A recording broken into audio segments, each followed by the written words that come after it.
is the Penny Lane Beatles Museum in beautiful downtown Dunedin. It all started when I was a student in London. I was there for a few months. I went to Portobello Market and I saw someone selling Beatles memorabilia. It happened to be an American. I think he dodged the Vietnam War, and he had some material on his card table, like cards and coasters and old records. And I always liked the Beatles. I'm a fan of the Beatles. I was a super fan of the Beatles. I mean, they changed music forever. Eventually, it just bloomed into a collection where I could no longer keep in my bedroom anymore. And that's when I decided to share it with the public and open up a museum, which is now the Penny Lane Museum.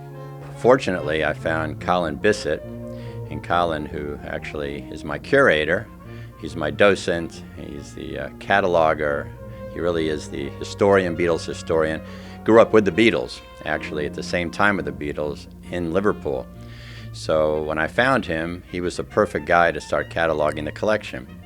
So we opened up a small place in Clearwater, more or less just to catalog the material.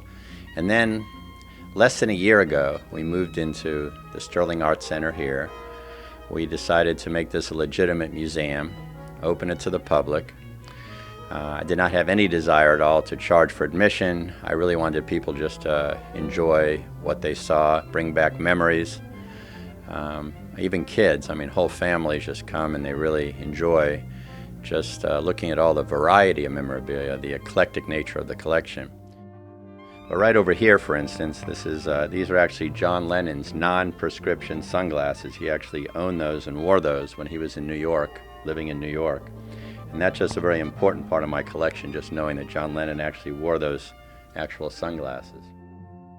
There's so many unusual items here. I mean, everything from pins to buttons to records to signed memorabilia to guitars to tapestries. And I have a couple other pieces that really are kind of interesting. For instance, I have a signed baseball by Ringo Starr on the All-Star Band, which is right over here. And also, actually, John Lennon's long johns, his actual pajamas that he wore, which are kind of interesting. And they were in a farmhouse in Denmark, I believe, and where he had a sort of a vacation home. We have Ringo Starr's serape, and that we got from Ringo Starr's ex-fiancée. Her name was Nancy Lee Andrews, and she actually was engaged to Ringo for a number of years. 6 years, actually, she was with him. And he never married her. In fact, it's the only fiancée that never married a Beatle. But we did get the beautiful serape that he wore around Copenhagen in the 70s. Only everybody's welcome. And I just really enjoy seeing the whole community, the whole area, Tampa Bay, coming and enjoying what I've enjoyed for decades. We're located in beautiful downtown Dunedin. We're open 3 days a week, 12 to 4, Monday, Wednesday, Friday, and also by special arrangement. And we're also open on Second Friday, which downtown Dunedin opens up to all the wonderful venues that we have down here, and Penny Lane is open at that time as well.